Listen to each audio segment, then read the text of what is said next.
Allez, bonjour à toutes et à tous, ravi de vous retrouver. On fait la même chose. Petit tour d'horizon. Je vois que le Ripple s'envole un peu plus ce matin. On va voir s'il rattrape un peu son léger retard. L'Ethereum qui nous tient les clôtures daily et qui continue ses breakouts, puisque pour l'instant on est donc en train de tenter ce que j'escomptais, à savoir ça freine pas trop pour l'instant. Le momentum reste puissant, hein. On a un RSI qui est au-dessus. Alors, c'est pas les valeurs du RSI, hein, la 100 et compagnie, euh, parce que le RSI ne peut pas dépasser 100, hein, déjà, pour votre savoir personnel, mais il est indexé, c'est-à-dire que comme moi, les niveaux sont à 80 et moins 80, et que ça correspond aux 70 du RSI, d'accord, vous comprenez le principe, j'ai juste recadré un petit peu le truc, et puis surtout, évidemment, comme ça évolue entre plus 100 et moins 100 chez moi, et pas juste 0 et 100, voilà. Donc en gros, considérez de toute façon que les lignes là, sur achat et sur vente, c'est équivalent 70 et 30 du RSI. Voilà. Donc là, on a un RSI qui est supérieur à 70, on doit être proche de 80. Donc effectivement, ça bourrine, il n'y a absolument pas de raison de freiner pour l'instant. Tout indique que le breakout est en train de se produire sur les UT 4 heures, hein, et que pour l'instant on peut sans problème se projeter vers, donc théoriquement pour ma part, le breakout de la zone des 170. En tout cas, donc pour l'instant on peut acter le passage de la zone faible volume des 145, hein, là pour moi c'est en train de se faire. On a installé plusieurs clôtures H4 au-dessus de ce niveau, donc pas de résistance sur la zone là comme c'était prévu, et pour l'instant donc on va voir si résistance il y a vers la zone des 170 ou si tout simplement on enfile tout ce petit monde simplement comme si de rien n'était. Donc pour l'instant, vraiment, on est en train de schématiser ce retournement, hein, celui qu'on avait bien vu. Donc là, c'est en train de valider les scénarios de reprise haussière. On est encore assez loin des confirmations, hein, puisque moi je parle, le scénario pour moi se fait en daily, hein. Donc là, ici, on arrive sur les points de validation, tout simplement parce qu'on est en train de casser le canal de tendance. Donc la tendance baissière pour moi c'est fini jusqu'à nouvel ordre. Par contre attention, on passera difficilement d'un range, d'un marché baissier à un marché haussier. C'est-à-dire qu'à mon avis c'est dans un premier temps du range et donc toujours dans un range immature, on vise des objectifs de retracement de la vague précédente. Comme ici, le 23,6 est quand même à 400 $. On peut y aller, hein, encore une fois, tout est possible, ne soyez pas surpris, mais je pense qu'il y aura une gestion du risque intermédiaire à faire vers le premier FIBO, la zone 14,6 et maximum 280. Pour ma part, ce sera l'objectif en limite pour les trades spéculatifs. Ça, normalement, vous connaissez, c'est pas une nouveauté. Allez, on fait le tour d'horizon graphique du reste. Alors, le VIX rebondit sans grande surprise. On va pas se mettre en daily ici, on va revenir en 4 heures. Voilà, donc le VIX, hein, toujours dans son schéma là, à court terme. Alors, on va nettoyer tout le bordel, encore une fois, on va revenir simple. Voilà, on revient à l'essentiel. Donc le VIX ici qui tente de, hein, mais on voit bien donc la structure de baisse, là hop le rebond qui s'amorce, la phase de range, théoriquement la reprise haussière derrière, savoir range sur un support dans une tendance haussière. Voilà, bon, maintenant un peu de patience, mais à mon avis, il faut être haussier sur le VIX. Les signaux ne sont pas encore extrêmement agressifs. On va juste mettre les prix pour voir si on est bien OK. Donc là, il y a bien le signal sur ce premier bottom, ça freine. D'accord, 3 vagues, ça freine, le range se forme, hein. Donc autoriser des excès parce que là, il n'y a pas vraiment de signal pour gérer le risque. Donc autoriser la possibilité d'aller un peu plus bas, hein, 14,5, histoire d'emmerder le monde. Mais théoriquement, pour ma part, je pense que c'est fini pour les indices. En tout cas, dans cette structure-là, ça semble plus une structure d'essoufflement, hein. C'est-à-dire là, on fabrique le range. Peut-être un petit excès supplémentaire, histoire de... mais il me semble quand même que bon, c'est plutôt parti pour s'arrêter par là. Neutraliser, hein, c'est-à-dire ni haussier ni baissier, viser des premières zones. Ça m'étonnerait qu'on arrive à déborder bien plus que la zone des 20. Je resupprime les prix, voilà. Hein, donc dans ce schéma-là, quelles sont les prochaines zones? Ouais, regardez, en fait, c'est bête, mais c'est d'une simplicité affligeante. Ça vous donne de toute façon les zones techniques. Là, les zones techniques où il y a quelque chose à faire, c'est soit là-haut vers la zone des 30, 25, 30, on va dire, dans le contexte vendeur, C'est un peu l'objectif max pour la volate. Je pense qu'on ira difficilement plus loin que la zone, on va dire, voilà, 25, 30, 32, par là, la zone où il y a le contexte et les différents fibos, où il y a ça, la zone de médiane du range, qui me semble un premier objectif pour essayer donc ici de déjà neutraliser la phase de baisse avant d'éventuellement repartir sur un schéma et un cycle haussier. Bon, moi, c'est ça le truc. Là, on est bien dans un schéma ascendant, hein, c'est-à-dire on voit bien, on maintient les creux et sommets ascendants. Pour ma part, ici, il n'y a pas de... Voilà, tant qu'on reste au-dessus de ce creux, et pour l'instant, on est plutôt parti pour, c'est plutôt un support qu'on va former à nouveau sur la zone des 15, et on va donc revenir tester les résistances. Pour moi, le minimum, c'est le contexte, et on va voir si en plus on ne le déborde pas derrière. Et je pense sincèrement qu'on va le déborder. Je vous rappelle que pour ma part, le VIX, le scénario, c'est clair et net, c'est ça. C'est de dire... Ici, on est en train de former des sommets comme ça, on forme des creux en biseau, d'accord, c'est-à-dire élargissement de la structure de prix sur la volate. Il y a même un coupé qu'on va dire bonjour au sommet de la zone et qu'on va se retaper un VIX à 45-50, hein. C'est-à-dire à la limite de la panique boursière. C'est totalement ce que je pense, qu'on va se taper les moins 30% par rapport au sommet historique sur les US et que forcément, à ce moment-là, c'est la capitulation qui arrive, c'est-à-dire on se dit merde, ça y est, il y aura bien un bear market, qu'on l'ait voulu ou non. Donc moi, ça reste mon schéma. Après, tant qu'on ne m'a pas prouvé le contraire, je ne vois pas de raison de changer. Et pour l'instant, la structure haussière sur la volate, elle est toujours là. On va attendre de voir s'il est reprise haussière. Mais je m'attends donc normalement ici à la formation d'un range maximum ici. Je pense qu'on ira difficilement plus haut que ça.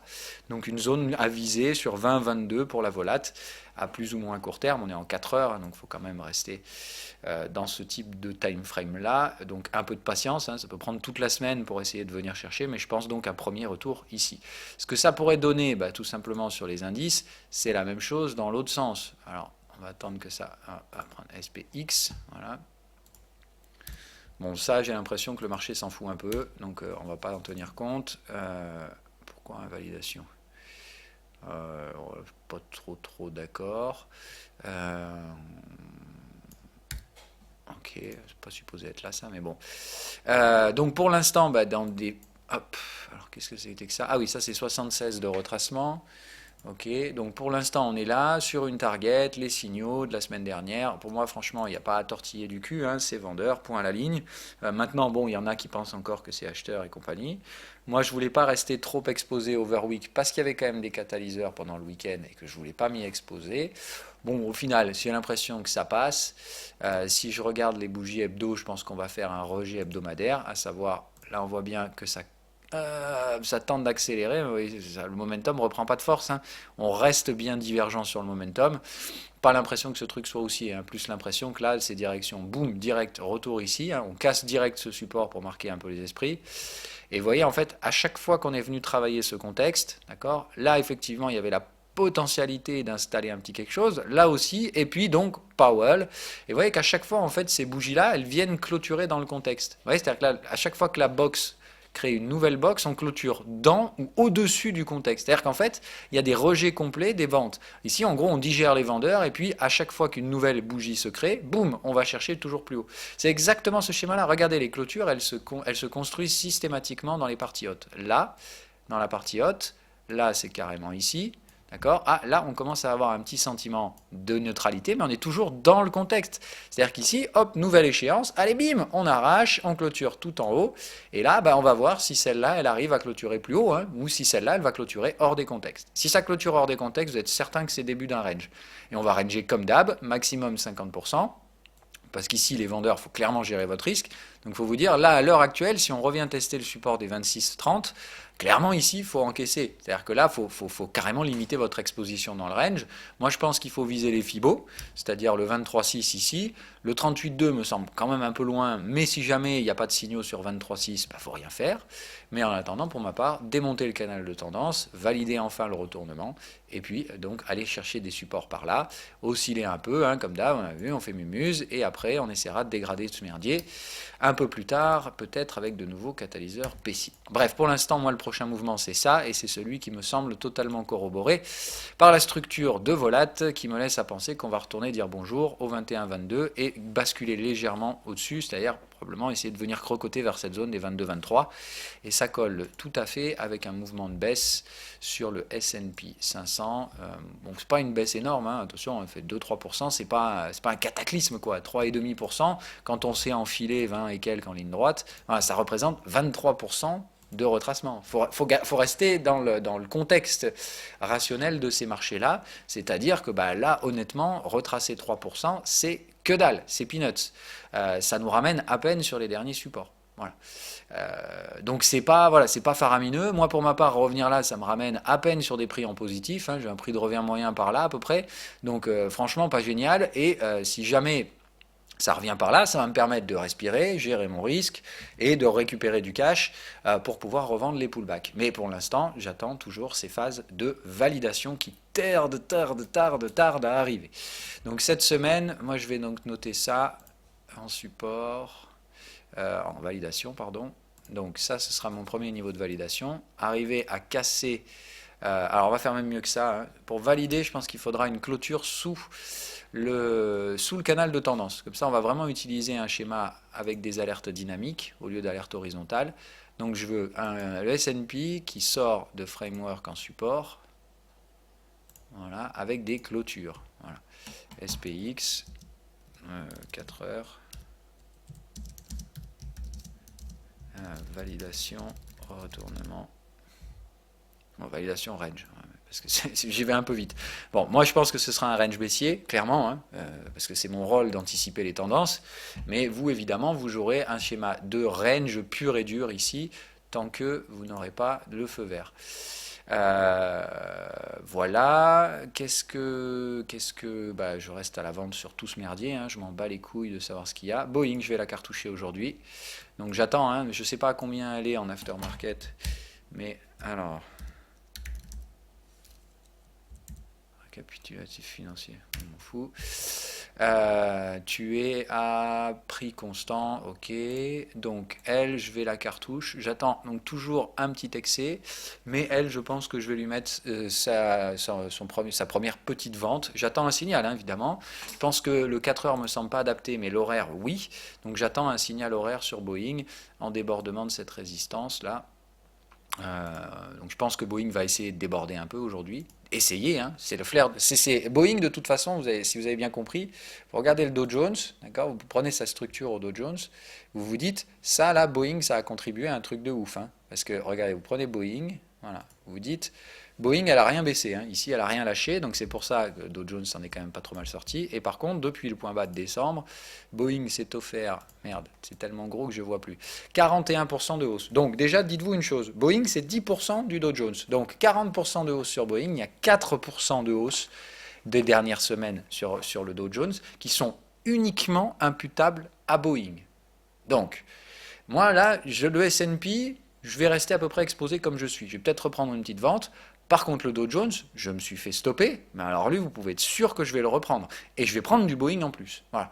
Donc, je ne vais pas mettre un gros levier sur le Dow Jones, je vais faire un peu moitié-moitié entre Boeing et un peu de revente sur le Dow Jones. Mais pour moi, ça me semble mature. C'est le même timing, en fait. Quand je vais prendre ma vente sur Boeing, je prendrai ma vente sur le Dow Jones, et avec des leviers limités. Hein, je ne vais pas augmenter mon risque, je suis déjà pas mal. En termes d'exposition, je vais pas me mettre dans la zone rouge stupidement par pure avidité. Mais après qu'on soit bien d'accord, hein, j'ai quand même pris un gros niveau de risque sur le scénario de Wall Street. Je le rappelle et je ne me cache pas, si je me fais dérouiller par les ricains, ils vont me prendre 20% de capital. Bon, c'est pas la fin du monde, hein, c'est juste ça va faire reset sur le début d'année qui était plutôt bien parti. Mais par contre, si ça passe, je ne gagne pas 20%, hein, voilà, qu'on soit bien d'accord. Et je vous rappelle encore une fois que là, on parle que des positions spéculatives. Je n'ai même pas encore compté les différents renforts, trade en breakout, en pullback, avant de récupérer les gains finaux. Et pour l'instant, on est déjà sur des ratios à peu près de 4 à 5 points. Donc je risque 20%, mais je vais gagner 80, que sur les positions spéculatives. Et je vous dis, je vais rajouter. Ah, les US, c'est pas un petit scénario de merde, hein. C'est un scénario où honnêtement, ça fait des années que j'attends pour le construire celui-là. Maintenant que j'ai les validations de prix, je vais pas retourner ma veste, hein.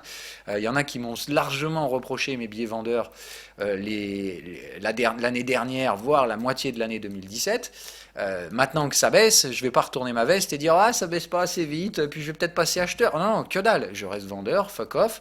Je travaille ce scénario depuis plusieurs trimestres. Il y a enfin des choses qui commencent à valider. Je vais être clairement là pour récupérer le pactole quand ça va tomber. Maintenant, je sais pas si ça va tomber. Voilà. C'est si ça doit tomber, quand ça doit le faire, je veux être là. Je veux être spéculatif pour pouvoir renforcer comme un cochon sans prendre des risques de dingo. Je prends mes risques maintenant sur la phase spéculative et je les réinvestirai, bien entendu, au sein de l'éventuelle tendance qui arrivera. Parce que je vous rappelle, si ça tombe, ça va tomber fort, hein. Là, les mecs, ils sont tellement accrochés à leurs rêves à Wall Street que la structure psychologique du marché actuellement est extrêmement dangereuse, d'accord? C'est-à-dire des structures qui ne suivent pas l'économie réelle, mais alors absolument pas. Et pire que ça, un marché gonflé de particuliers qui comprennent rien à rien. Donc, il faut être conscient que ça, c'est une structure très friable, et quand elle s'effrite, on ne va pas laisser le moindre pullback. C'est-à-dire que quand ça va se dégrader derrière, il n'y a plus aucun institutionnel qui achète. Pire, il y aura des vendeurs à découvert sur les fonds spéculatifs agressifs, face à des particuliers qui vont regarder et qui vont dire « Ah non, c'est pas grave », et qui vont en plus, je pense, pour la plupart d'entre eux, considérer tous les pullbacks comme des opportunités d'achat. Donc on va avoir quoi? Des particuliers qui achètent sans rien comprendre au marché, face à des professionnels agressifs qui vendent, et des institutionnels qui laissent les prix tomber pour acheter plus bas. Ça, pour moi, c'est le casse-pipe assuré, c'est-à-dire que pour moi, il y a une baisse de 25 à faire sur les US, voire plus, et je pense sincèrement qu'ils vont la faire en moins de 2 semaines. Donc quand ça va chuter, il faudra être dedans, et il faudra être confortablement installé, parce qu'il n'y aura pas de pullback pour gérer votre risque. Il n'y aura probablement pas ces pullbacks. Une fois que la tendance elle va s'initier, c'est le couteau qui va tomber et on passera très vite de la peur à la panique et à la capitulation. Parce qu'il va falloir, il faudra pas leur laisser le temps de réfléchir à ces particuliers. On va simplement les surprendre et les démonter complets d'un coup. Dans ces structures psychologiques, c'est comme ça que ça se passe. Il faut vous dire un truc, si vous reprenez votre pote le S&P 500, d'accord, sur du daily, enfin que j'arrive à supprimer ça. Bon voilà. Rappelez-vous, voilà, la première chute ici, la deuxième. Vous croyez que la troisième, elle va être cool? La troisième, c'est l'aboutissement du travail des précédentes. Là, la troisième, c'est un énorme couteau, et vous pouvez être certain que c'est probablement en une semaine qu'on va enfoncer le support ici. En gros, on vient là, on fait un petit pullback, et bam, le couteau qui tombe ici. Donc toute cette phase-là, là, c'est probablement moins 20% en moins d'une semaine. Donc, ça fait mal, hein. Il faut être courant que ça. Voilà, regarde, ça honnêtement, moi, ce qui me fait halluciner, mais complètement halluciner, hein, c'est. On n'a jamais vu ces trucs-là. Ça, c'est complètement fou. Et ça ne surprend personne. Voilà. Et le leitmotiv du moment, c'est de dire ce sont des petits accros dans une tendance haussière, toujours ferme et compagnie, avec les banques centrales en soutien. Mais what the fuck, les gars, vous n'avez pas les trucs devant. Enfin, vous avez de la merde dans les yeux ou c'est juste pas possible d'être aussi con et borné. Il faut être conscient que les tendances, elles s'arrêtent un jour. Toutes, hein, qu'elles soient haussières ou baissières, c'est de la connerie que de rester ad vitam aeternam dans des tendances qui sont extrêmement matures, voire on est parti sur des excès à Wall Street l'année dernière. Donc on va payer ces excès, ça c'est clair, ça c'était la première note de frais des excès débiles de l'année dernière. Là on va payer le cycle. Là, ça c'était la contrepartie de l'excès, et déjà ça aurait dû alarmer un peu tout le monde et se dire oh là putain, on fait peut-être un peu les cons, la fête est finie. Voilà, maintenant la fête est finie, les prix s'orientent à la baisse, on casse des supports. Bon sang, pourquoi les gens sont encore en train d'imaginer qu'il faut acheter ce merdier? Il faut vendre les résistances et acheter les supports majeurs là où il y a encore une tendance, c'est-à-dire en mensuel. Voilà, en mensuel, c'est le seul endroit où pour moi il y a encore une tendance haussière. Très honnêtement, elle est plus que mature. Je ne m'amuserai certainement pas à racheter en mensuel pour 10 ans. Hein. Je pense que le prochain cycle, il fera 4-5. S'il arrive à les faire, déjà, ce sera pas mal. Mais voilà, il faudra déjà pas crever entre les deux. Donc, chaque chose en son temps. Hein. Moi, le mensuel, c'est un truc qu'on garde en fond, qu'on garde dans le fond, dans l'idée. Mais voilà, pour ma part, c'est de dire, déjà, on retourne chercher les 50% mensuels, donc les 2100 et compagnie. Hein. C'est bien cette zone-là que je vise. C'est là le cluster décisionnel mensuel. C'est là où on neutralise la tendance haussière. Et on voit, si ça, ici, pour une raison X ou Y, ça décide de payer. Bah écoutez, tout va bien. Si derrière on va chercher des sommets historiques, bah faudra repasser acheteur. On aura purgé 30% des valos, ça pourra devenir pas trop mal, et puis voilà. Mais théoriquement, là, c'est quoi qu'il faut acheter? Bah, c'est par là. Il faut attendre que ça, on remonte un coup. Pour moi, on tape, on remonte un coup, on rebaisse et on rattrape le contexte par là vers les 1800 et compagnie. Et après, on peut éventuellement repartir sur un cycle acheteur. Là, sinon, c'est on continue comme des imbéciles, en mode grosse bubule, mais derrière, c'est game over. Hein, on va pas se leurrer. Aujourd'hui, l'inflation, elle percole plus du tout dans l'économie réelle. Il n'y a plus de croissance, ou pratiquement plus. Elle est purement artificielle et dopée par le crédit. Bon, au bout d'un moment, ça dure pas. Hein. On est toujours dans la crise de 2008 en réalité. On n'en est jamais sorti et on a fait quoi? On a juste instigué toujours plus de crédit pour faire artificiellement monter les actifs risqués et faire circuler l'argent malgré lui. Mais ce qu'on voit, c'est que l'argent il circule toujours peu dans l'économie réelle, surtout dans l'économie financière et purement spéculative. Et effectivement, bah, à part créer des bulles encore plus grosses, je vois pas trop ce qu'on a fait depuis 2008. Donc il faut faire très très attention à ça, d'accord? Ça, pour moi, c'est soit un excès de marché et honnêtement, au mieux que ça se termine bien, parce que sinon les 1800, il ne faudra même pas les acheter. C'est-à-dire on va se prendre une déflation de dingue et on va retourner sur les anciens supports, hein, c'est-à-dire 800. Là, ça fait mal hein, sur le S&P 800. Là, c'est un vrai crack et une vraie panique financière. Bon, moi, je pense qu'on va juste se prendre une petite correction. Ça, c'est mon schéma. Après, on verra. Pour l'instant, je ne veux pas voir plus loin que ça. On va dire d'abord, on corrige. On essaie de voir si ça garde des supports, si l'économie tient le coup. Et si ça tient le coup, je ne vois pas de raison de passer suprabaire pour l'instant. Le reste, allez, Bund. On regarde nos potes les Bund en 4 heures également. On va essayer de voir si on a des informations supplémentaires sur notre schéma. Pour l'instant, toujours pas, mais on se redirige vers les supports du canal de tendance. Doucement, mais sûrement. Il y a bien des signaux de fin de tendance, donc pour l'instant, moi je reste dans ce schéma-là. Je comprends toujours pas ce que foutent les putains de Bund. Je les laisse faire les cons, hein. Ils s'amusent à jouer vers la zone des 0,10, 0,11. Je vous dis, le décalage, c'est à mon avis, d'un coup, on part vers les 0,6. 0,6, c'est là, hein, sur les Bund. Donc pour l'instant, un peu de patience. Les mecs veulent jouer la relance permanente des tendances. Pour l'instant, je les laisse jouer ce jeu dangereux. Voilà, regardez, en fait, le momentum est positif. Hein, voilà, pas de remise en cause du momentum depuis cette phase-là. Voilà, depuis qu'on est parti ici, c'est juste haussier, arrachage permanent. Bon, moi je pense que c'est un peu dangereux. Je trouve ça très dangereux de suivre ces tendances. Mais pour l'instant, ça n'a pas l'air de vouloir lutter. Donc, on va rester dans le cas, c'est-à-dire le marché continue de se miroiter monts et merveilles de la part de la BCE, à savoir, on s'oriente plutôt vers le système yen, à savoir forever accommodant et taux négatif et rachat d'actifs et la totale. Hein, en gros, la Banque centrale détient les valorisations européennes, c'est ce que se dit le marché. Et je vous rappelle quand même que c'est une énorme connerie que de l'imaginer. La taille des économies japonaises et européennes sont bien différentes. Et s'imaginer qu'on peut appliquer ce qu'on a fait à Paul à Jacques alors que c'est pas du tout la même chose, c'est quand même débile. Mais bon, c'est les rêves boursiers, c'est toujours pareil. D'abord, il faut rêver pour se prendre le retour à la réalité. Donc patience sur les boons, si jamais ça doit attirer jusqu'à l'expiration, hein, 5 mars pour l'expiration, si jamais je me fais enfler et que ça ne baisse qu'à l'expiration sur le rollover, ou pire, hein, si ça continue de breaker à la hausse, eh bien il faudra accepter la perte. Maintenant, moi je pense sincèrement qu'on a suffisamment fait les cons ici, et que au bout d'un moment, on va payer un retour brutal vers les supports, et comme ça c'est pour moi une tendance un peu de rêve, c'est-à-dire ça c'est le rêve, mais on est toujours confronté à la réalité qui est que malheureusement, hein, autant qu'on puisse rêver sur ce truc, hein, en daily, la structure reste qu'on est toujours sous ce top majeur et que pour l'instant, on a envie de s'y diriger. Hein, ça, je ne vais pas vous le mentir, je vais pas me mentir. C'est clair, le marché a envie d'y aller. Hein, il se dit ah génial, allez, il faut y aller. Ça c'est allez chouette BCE, annoncez-nous un QE, nom de Dieu. Et là, annonce du QE, c'est super, la porte ouverte à des taux négatifs pour à peu près un an et demi, avant que le prochain QE soit terminé, et derrière, c'est la faillite européenne. Bref, bon, c'est un truc de dingue. Mais les mecs y croient, hein, je vous dis, de toute façon, il n'y a rien de pire, en fait. C'est de la psychologie de base. Hein. Il faut que vous compreniez un truc, c'est quand je vous dis souvent, le marché, c'est un peu comme un camé. C'est la même chose, hein, c'est de la psychologie addictive.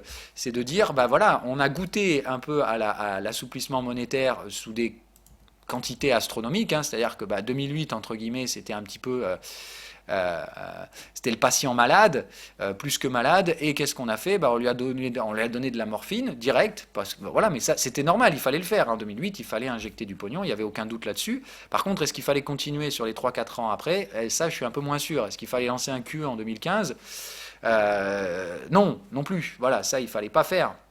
C'était une grosse connerie de la BCE, une grosse erreur de timing. Mais bon, c'est comme ça. Donc, maintenant, on a un malade qui est accro à la morphine. Et comment on fait? Chaque fois qu'on essaye de couper la pompe, le mec, il vous crache à la gueule. Donc, qu'est-ce qu'on fait? Immédiatement, on remet la pompe et le malade en demande toujours plus. Hein, on soit bien d'accord, c'est un système parabolique. C'est-à-dire que le taux de croissance est constant, mais comme la croissance se fait par rapport à la croissance passée, en fait, ça donne un système parabolique. Évidemment, plus on monte, plus le malade demande de quantités astronomiques qu'on ne peut plus lui fournir. Et évidemment, on sait que ça va mal finir, mais tant que le malade est en vie et qu'on dispose de morphine, et comme on considère que les réserves de morphine sont infinies, alors ça c'est ce que pense un financier. La réalité c'est que quoi qu'il arrive, injecter du pognon, ça crée des distorsions monétaires, ça crée des bulles, et il va falloir payer ces conneries. Hein. C'est ça la vraie réalité du marché, c'est de se dire que là on fait les cons, qu'on pense qu'il n'y a pas de limite, qu'on gère les risques, que tout va bien, mais non, on a écrasé la prise de risque complète, les VIX sont arrivés sur des trucs complètement dingues, l'obligataire est en taux négatif, bon, enfin, c'est une aberration logique, c'est une pure aberration. Là, on est en train de squeezer les boons. Voilà, on est en train de squeezer les boons sur des taux proches de la négativité. Bon, c'est de dire, au bout d'un moment, que se passe-t-il dans ce monde de fou? Donc c'est fou, hein, on est bien d'accord. C'est plus rationnel. On a quitté le sol depuis un long moment sur les marchés. La question, c'est de savoir à quel moment on va se prendre le coup de pétard dans la tronche. C'est un peu ça, voilà, le jeu auquel on joue en ce moment, le jeu dangereux de se dire, au bout d'un moment, la musique va s'arrêter, mais avec des niveaux de liquidité qu'on n'a jamais connus historiquement. Et à ce moment-là, évidemment, on va tous se regarder dans le blanc des yeux. Je parle pour les institutionnels, et se dire, putain, qui a fait le con, qui détient quoi dans ses comptes, comme d'hab, hein, en gros, retour à 2008, ton voisin n'est plus ton pote, la musique s'est arrêtée, et il faut t'asseoir avant lui, et avoir le moins d'actifs pourris dans ton compte, le moment où la merde pète. Hein. C'est vraiment, c'est la crise financière, hein, la crise de confiance, crise de crédit, la totale, bon voilà. Bon, moi je pense qu'on va au-delà de ce truc-là, mais pour l'instant, on est toujours dans la phase de rêve aux États-Unis, et la fiction statistique, en gros tout va bien, l'économie est en super bonne santé, il n'y a pas de chômage, voilà, mais par contre il n'y a pas d'indicateur de précarité pour montrer à quel point les mecs ils ont la corde au cou, bref, voilà. Bon, donc pour l'instant on voit le meilleur, on oublie le pire, mais rappelez-vous, la différence à Wall Street par rapport à avant, c'est que là, avant, on priçait que le meilleur, on ignorait le pire, d'accord? Là, le pire, ça nous retombe à la gueule. Hein, là, c'était les risques sur l'inflation. C'est quoi le prochain truc qui va faire paniquer le marché et jusqu'où on va paniquer? C'est ça, voilà, il faut bien comprendre que maintenant, on ignore les éléments négatifs 90% du temps, mais ils nous rattrapent 10% du temps restant et ça fait très mal. C'est pour moi toujours le même schéma. Voilà, c'est de dire, là, on price tout ce qui est bon, hein, Powell, machin, tout va bien, mais il y a des choses absolument négatives. On les regarde, on en prend compte, mais comme on ne voit pas les prix baisser, on dit non, c'est pas grave, on s'en fout, c'est pas... Voilà. Donc on reste focalisé sur le positif, c'est bien. Attention, le négatif, à mon avis, arrive. Et il va arriver brutal. Voilà. Donc attention à ne pas acheter des résistances, c'est surtout ça le message, et ne soyez surtout pas forcés de les acheter par des stop-loss. Mais soyez patients. Le reste, toujours aussi inintéressant. Sur le Forex, il n'y a que dalle. La UDNZD, on va jeter un petit coup d'œil en 4 heures, voir si on a des nouveautés. Mais je ne crois pas. Et après, on va s'arrêter là. Voilà. Donc, à UDNZD, pas de nouveautés. Ça price toujours des prix inintéressants. On est toujours dans cette structure un peu pernicieuse où on tente la FAC 5, la dernière. On attend d'y trouver son bottom. Et une fois que c'est fait, on dira au revoir et merci. Donc là, pour moi, ça purge. Je ne suis pas de... Impossible à dire où est-ce qu'il faut acheter, pas acheter, pas de gestion du risque, c'est du bruit. Donc je laisse terminer ces conneries à la UDNZD et j'attends gentiment qu'il décide de décoller. Pour l'instant, je ne ferai rien à part lui mettre une alerte aux 50%. Voilà. Si on ne repasse pas dans la partie haute du canal de contexte, je pense tout simplement qu'il faut pas se prendre la tronche avec ça. Donc on termine, hein, on purge, on essaie de voir jusqu'où on peut aller dans cette mèche qu'on avait cotée ici très rapidement. Je pense que c'est ça l'objectif, c'est de dire jusqu'où on peut aller avant de tout péter, et puis après, bam, on s'éclatera la gueule. Je vous rappelle toujours le même contexte, hein, qui est que pour moi, il y a une énormissime distorsion de pricing, plutôt daily ou weekly, hein, où la perception est juste complètement folle. Hein, c'est-à-dire voilà, l'AUD carrément sur des supports. C'est hebdo, hein, je crois, c'est ça. Voilà. On est sur des zones de contexte support hebdomadaire, là où NZD sur des contextes résistants. Voilà. Bon, c'est fou, hein, c'est complètement dingue. Donc effectivement, ça va se normaliser, hein, un truc comme ça. C'est soit les deux vont en contexte résistant, mais alors dans ce cas-là, l'AUD a quand même un joli 14% de rattrapage à se taper. Hein. Ou alors c'est NZD qui se pète la gueule et il a là 15% à se faire à la baisse pour rattraper sa pote. Donc dans tous les cas, pour moi, il y a un mouvement futur à venir d'une quinzaine de pourcents sur la UD NZD et évidemment un excès à corriger derrière, c'est-à-dire on continuera un peu plus. C'est-à-dire que si c'est celui-là qui doit baisser, il va baisser tellement fort qu'ici on va enfoncer et enfumer le contexte. Si c'est AUD qui doit rattraper son pote, il va tellement rattraper qu'il va commencer à enfumer pour revenir chercher la zone là. Donc en réalité, je pense que c'est des mouvements de 15 à 20% qui sont à l'avenir. Un mouvement swing sur la UDNZD, donc un mouvement qui consiste à nous ramener, comme d'hab, sur la zone de range précédente, toujours le même merdier. Bref, donc patience, on attend que les prix corroborent le scénario technique et le scénario fondamental. Donc en gros, pour moi, ici, il y a une distorsion fondamentale évidente. Il y a des signaux techniques qui invitent à la prise de risque, qui invitent à un trading spéculatif. Maintenant, voilà, moi je trade spéculatif dans un contexte hebdomadaire, donc clairement, faut quand même pas flipper quand on fait des bougies daily un peu inquiétantes. On les prend en compte dans la gestion du risque. Bon, après, c'est clair que, voilà, moi j'étais obligé de gérer mon risque, puisque je pensais qu'ici on était déjà mature pour envoyer les tendances et que ça, c'était pas vraiment prévu dans le scénario. Et du coup, il a fallu gérer le risque, encaisser cette petite perte que vous connaissez, et on verra bien ce qu'il en est au final. Pour l'instant, je suis toujours dedans. Les actions, je reste, il n'y a rien qui a changé. Alors oui, ça y est, donc je remercie, je ne sais plus exactement qui m'en a parlé. Je crois que c'est Max. Oui, c'est Maxime, je crois que c'était toi. Donc je te salue. Et donc qui me disait, ah tiens, j'y pense, est-ce que ce serait pas intéressant de reshorter le luxe français? Et oui. Voilà, donc on va aller faire l'analyse. Alors je sais pas du tout, justement. C'est-à-dire que je lui ai répondu au mail, je lui ai dit oui carrément, parce que pour moi, dans le contexte, on est purement sur des dead cat bounce. Et ce qui est magique, c'est que graphiquement, on y est également. Donc, gros dead cat bounce à vendre. Hein, pour moi, Kering, là, c'est short immédiat. On est bien dans la zone 61-76,4, donc c'est tout ce que je veux pour cartoucher un dead cat bounce. On a bien ici la phase purement spéculative, vous voyez les box complètement disjointes, donc ça c'est du pur excès de marché.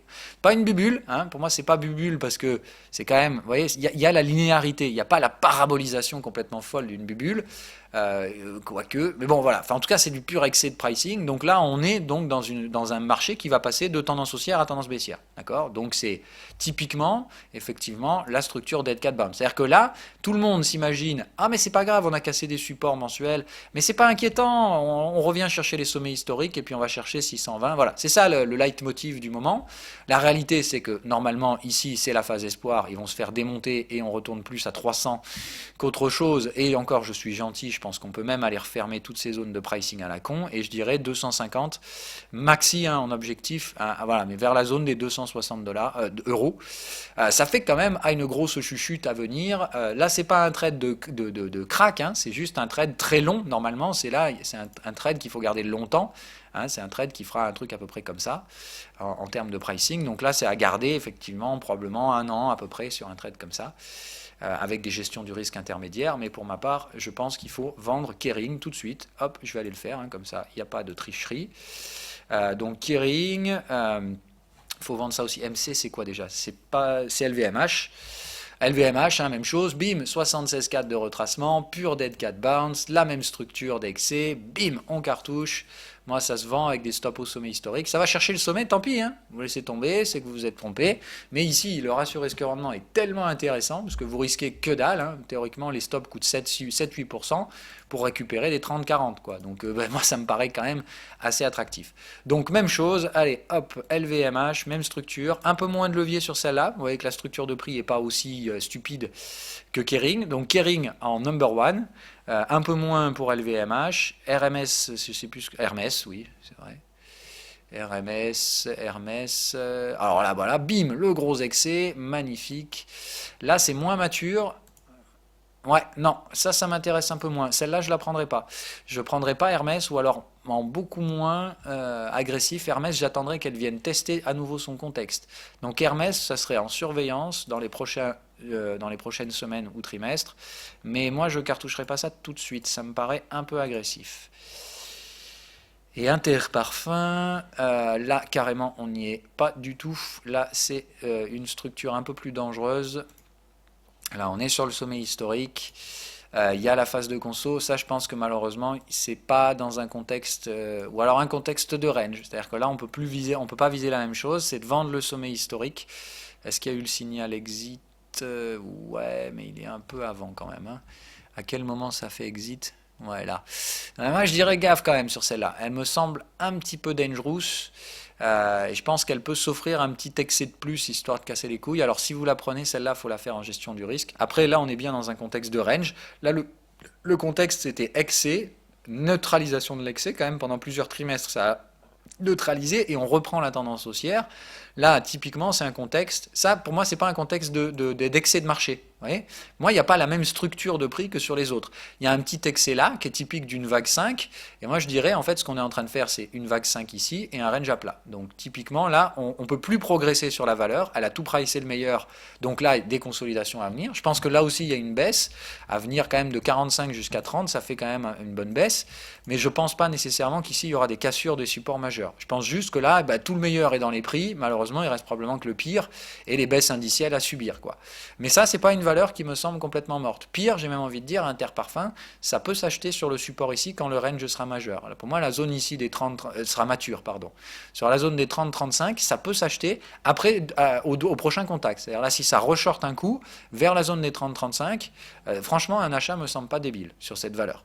Voilà. Donc vous voyez, il ne faut pas tout vendre, hein. C'est pas négatif partout. Moi, il y a des valorisations où je vois des soutiens très forts sur les prix, et il y a des valos où c'est complètement n'importe quoi, et quand les mecs ici vont demander leur pognon, bah, clairement, il n'y en aura pas assez pour tout le monde. Donc en gros, quand les valeurs vont couper les dividendes parce que ça rapporte plus, et que les gens vont dire, ah ouais d'accord, bah, il n'y a plus de coupons, les valorisations baissent, pourquoi je garde ce truc en portefeuille? Je vais vendre. Voilà, tu vends dans un contexte où il n'y a pas d'acheteur, ça tombe les prix très vite. Donc Interparfum, moi non, je la mets pas en portefeuille celle-là, mon cher Max. RMS, je dirais doucement. LVMH et Kering, oui, avec donc effectivement dans l'ordre de priorité, pour moi c'est Kering direct, Hermès et Kering, LVMH dessous et Hermès en attente. Et Hermès, je ne lui mettrai pas un gros capital dessus parce que sa structure est moins pernicieuse que les autres. Après, elle est quand même bien violente, hein. Sur l'hebdomadaire, c'est quand même. Oh, aïe, aïe, aïe, d'accord. Bon, alors si, mais c'est hebdomadaire en fait, Hermès. Là, il faut carrément la prendre en hebdo, celle-là. Mais c'est piquant, hein. Ça, moi, honnêtement, je trouve ça très dangereux parce que là, ça a quand même payé un contexte hebdo pour l'instant. Et moi, j'attendrai un peu. C'est-à-dire que je pense que ce truc-là, c'est plutôt du genre à venir casser cette résistance-là. Tu vas faire un hop ici, comme on disait, venir chercher le contexte. Et bam, voilà. Et après, là, l'effondrement spéculatif. Alors, pas comme ça, nécessairement, hein, mais donc ici, une tendance longue et pernicieuse avant de retrouver un cycle acheteur. Ça, je pense que c'est une valeur qui va tout simplement se péter la tronche dans les prochaines années. Elle va pas mourir, hein, encore une fois, mais les valorisations passées de 600 à 300, hein, ça fait moins 50. Effectivement, c'est typiquement le truc que tu veux plus avoir en portefeuille à ce moment-là. Par contre, à long terme, après, sur des valos proches de 320, ça se rachète sans problème. Voilà. Mais pour l'instant, moi je pense le luxe français, aïe aïe aïe. Donc à voir, mais il me semble que c'est pas un choix très rationnel de garder ce truc-là en portefeuille pour ceux qui pourraient en avoir. Garder quand même l'ascendance, mais ça, ce truc-là, ça vient chercher 580, 600, faut typiquement les sortir de portefeuille. Je pense que ça, c'est une valeur qui demande à casser cette résistance-là pour faire entrer les cons. Mais à mon avis, ici, dès qu'il y a un peu de volume, c'est du volume vendeur, et derrière, ça se pètera la tronche. Donc je dirais, attendre que ça casse ça, ça me semblerait être le minimum, avec des clôtures. Donc, je dirais une clôture hebdomadaire au-dessus de ça, et ensuite je chercherai des ventes. Donc je vais mettre Hermès vraiment en attente, hein, comme je vous disais, mais le côté technique sera d'attendre que l'hebdomadaire ici fasse entrer les cons dans le contexte résistant, dans la tendance. En gros, pour installer la tendance baissière, rappelez-vous, il faut qu'on rejette d'abord une fois le canal de tendance et qu'on ramène vers le contexte. Donc ce que je veux, c'est vraiment ça. C'est un schéma où le canal de contexte monte comme ça. Vous voyez, on comprime les prix entre la tendance et le canal de contexte. Je veux qu'on rejette la tendance, revienne chercher le contexte, ce sera la validation, ici on gère son risque, on encaisse, il y aura probablement encore un nouveau pullback, et puis derrière l'effondrement de la structure, cassure des lignes de tendance de long terme, la totale. Voilà. En gros ici c'est le moment où les mecs vont se rendre compte qu'il faut être bear, en tout cas qu'il faut plus être bull, et évidemment là c'est les spéculateurs, là c'est les validations, breakout, et c'est ici qu'on installera les tendances baissières. Je ne pense pas qu'il y ait une chute brutale de la valo, hein. Ça monte fort, d'accord, mais il n'y a pas une déstructuration complète dans la liquidité.